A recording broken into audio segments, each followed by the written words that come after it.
High CGS student, কেমন আছো তোমরা সবাই? আশা করি তোমরা সবাই ভালো আছো এবং তোমাদের পড়াশোনা ভালোভাবে চলতেছে।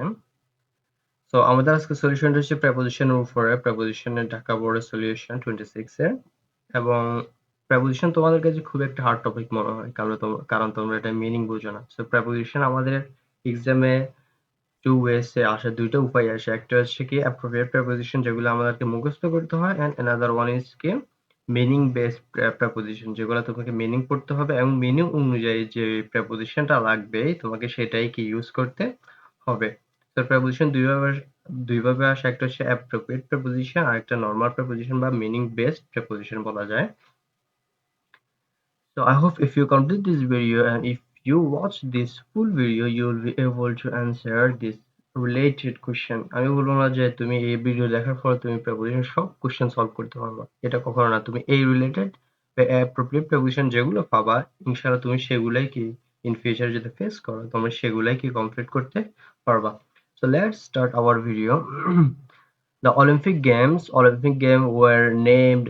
নেম মানে কি আমরা জানি নাম, কিন্তু এখানে নেম একটা ভার্ব হিসেবে বসছে, তাহলে ওয়্যার নেম প্যাসিভ আকার আছে, যে নামকরণ করা হয়েছে। তাহলে অলিম্পিক গেমের কি নামকরণ করা হয়েছে? The town of Olympia. Town of Olympia নাম অনুসারে কি অলিম্পিকের নামকরণ করা হয়েছে ইন গ্রিসে। তাহলে অলিম্পিক গেম কার নাম অনুসারে নামকরণ করা হয়েছে? দ্য টাউন অফ অলিম্পিয়ার নাম অনুসারে গ্রিসে কি নামকরণ করা হয়েছে। তো আমরা নেমের পর একটা প্রিপোজিশন জানিয়েছি কি name after.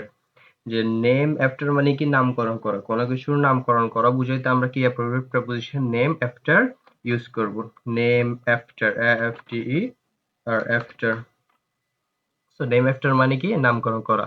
So for example, he was name after his father, তার বাবার নাম অনুসারে কি তার নামকরণ করা হয়েছে। তাহলে নেম আফটার একটা কি অ্যাপ্রোপ্রিয়েট প্রিপোজিশন, যেটা অর্থ কি নামকরণ করা। নেম আফটার মানে কি নামকরণ করা। নেম আফটার নামকরণ করা। সো ইট ওয়াজ অলিম্পিয়া, এটা ছিল কি Olympia, where the games were first held long before the Christian era began. So it was Olympia, Olympia শহরেই, where the games were first held, যেখানে কি সর্বপ্রথম অলিম্পিক গেমটা কি হয় শুরু হয়। কোথায় শুরু হয়? অলিম্পিয়া শহরে। এই সেন্টেন্সটা নরমালি এভাবে দেওয়া যেত যে in Olympia town the game were first held, কিন্তু এখানে প্রেশার দেওয়ার কারণে, জোর দেওয়ার কারণে এটা কমপ্লেক্স করা হয়েছে it was Olympia where the games first held, যেখানে কি সর্বপ্রথম অলিম্পিক গেমটা কি অনুষ্ঠিত হয়। তাহলে আমরা এখানে অলিম্পিয়াটা কি একটা শহর, একটা জায়গা। তাহলে ইট ওয়াজ অলিম্পিয়া একটা জায়গা এবং কোনো একটা জায়গার ভিতরে বুঝাইতে আমরা প্রিপোজিশন কি ইউজ করি ইন। তাহলে অলিম্পিয়া শহরের মধ্যেই, ইট ওয়াজ অলিম্পিয়া, অলিম্পিয়া শহরের কি মধ্যেই কি গেমটা অনুষ্ঠিত হয়। তাহলে মধ্যে বা ভিতরে বুঝাইতে কোনো একটা শহরে বা কোনো একটা বড় জায়গার মধ্যে বা ভিতরে বুঝাইতে আমরা প্রিপোজিশন কি ইউজ করি ইন। তাহলে it was in Olympia, Olympia শহরে, were the games were first held, যেখানে কি সর্বপ্রথম গেমটা অনুষ্ঠিত হয়। লং বিফোর দ্য খ্রিস্টিয়ান এরা বিজ্ঞান, যে খ্রিস্টিয়ান যুগ শুরু হওয়ার অনেক পূর্বেই কি শুরু হয়। অ্যান্ড ইন দোজ ডেজ, ওই সময়ে, গ্রিস ওয়াজ ডিভাইডেড, ডিভাইড মানে কি যে অংশে বিভক্ত হওয়া, তাহলে ভাগ বন্টন হওয়া। তাহলে it was Greece was divided, কি গ্রিস ডিভাইডেড হয়ে গেছে, যেটা many cities and men of different cities। তাহলে গ্রিসটা কি ডিভাইডেড মেনি সিটিস, অনেকগুলো সিটিসে গ্রিসটা কি অংশিত বা ভাগ হয়ে গেছে বা খণ্ডিত হয়ে গেছে। তাহলে গ্রিস ওয়াজ ডিভাইডেড ইনটু, কোন একটা ডিভাইডের পর আমরা প্রেপোজিশন কি জানি ডিভাইডেড ইনটু, কোন অংশে বিভক্ত হয়ে যাওয়ার ক্ষেত্রে আমরা appropriate preposition divided into use করব। এখানে কিছু কিছু সলিউশন ডিভাইড ইন দিছি, কিন্তু এই সেন্টেন্সে ডিভাইড ইনটা কারেক্ট হবে না।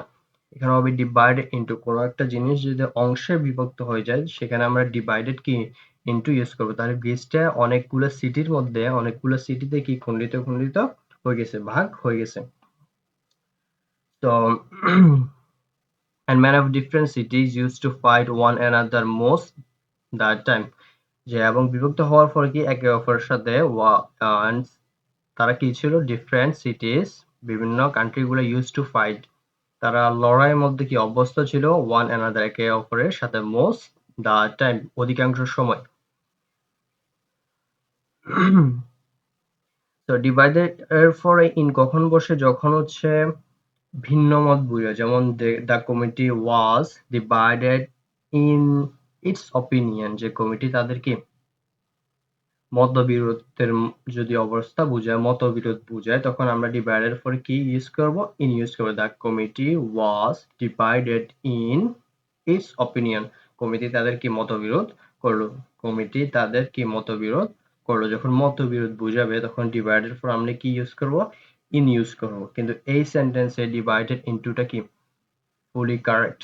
So Greece was divided into many cities, and men of different cities used to fight one another. একে অপরের সাথে কি তারা ঝগড়ায়, ফাইটিং এ কি অভ্যস্ত ছিল, লড়াই অভ্যস্ত ছিল। মোস্ট দ্য টাইম, এখানে আমরা একটা ফ্রেজ জানি, মোস্ট অফ দ্য টাইম অর্থ কি, most of the time.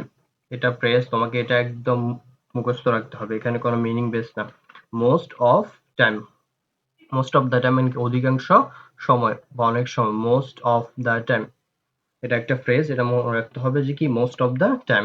A man name, একজন মানুষ, যার নাম কি ছিল, ইফিটস, একজন মানুষ তার নাম কি ছিল, ইফিটস, বিকেম কনসার্ন, সে উদ্বেগ হয়, সচেতন হয়, সাচ ওয়েস্টফুল স্ট্রিপ, স্ট্রিপ মানে কি ঝগড়া, বিবাদ, কলহ, কনফ্লিক্ট, দ্বন্দ্ব বলা যায়। সিনোনিম হিসেবে তুমি কনফ্লিক্ট ইউজ করতে পারবে। আর একজন মানুষ, মানুষটার নামটা কি ছিল, ইফিটস, এবং বিকাম কনসার্ন, সে উদ্বেগ হয়, সচেতন হয়, সাচ ওয়েস্টফুল স্ট্রিপ, এই অপচয়মূলক বিবাহ অপচয়মূলক বিবাদ বা কলহর সম্পর্কে সে কি হয়, কনসার্ন হয়, উদ্বেগ হয়, সচেতন হয়। তো আমরা জানি কনসার্ন অ্যাবাউট, কোনো কিছু সম্পর্কে যদি সচেতন হওয়া বোঝায় তাহলে কনসার্নের পরে কি বসে, অ্যাবাউট। কোনো কিছু সম্পর্কে সচেতন হওয়া, তখন সেখানে প্রেপোজিশন কি হয়, concern about, concern about preposition. তাহলে আমরা যদি এখানে কাউন্ট করি, অ্যাপ্রোপ্রিয়েট প্রেপোজিশন আমরা কয়টা পাইছি, প্রথমে একটা নেম, আফটার একটা অ্যাপ্রোপ্রিয়েট প্রেপোজিশন, এরপরে এখানে ইন, এটা আমরা meaning based, and then divided into, এটা একটা appropriate preposition। এরপর হচ্ছে most of the time, এটা একটা phrase হিসেবে তোমাকে মনে রাখতে হবে, এটাও লাইক appropriate preposition এর মতো তোমাকে ডিরেক্ট মুখস্থ রাখতে হবে। and about, এটাও একটা appropriate preposition, just meaning based শুধু একটা preposition আসছে এবং বাকি সবগুলো appropriate preposition থেকে। তো তোমাদের কোশ্চেন গুলো প্রায় অনেকগুলো appropriate preposition থেকে আসে, তো appropriate preposition গুলো তোমাদেরকে ভালোভাবে মুখস্থ রাখতে হবে অর্থ বুঝে বুঝে। So I hope you all understood, and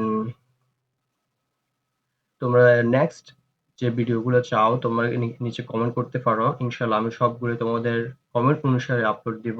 তোমাদের যে যার মতো ভিডিও প্রয়োজন, যতটুকু প্রয়োজন, যেই টপিক নিয়ে প্রয়োজন, ইনশাল্লাহ আমি আপলোড দিব। So please subscribe my channel and stay connected with me.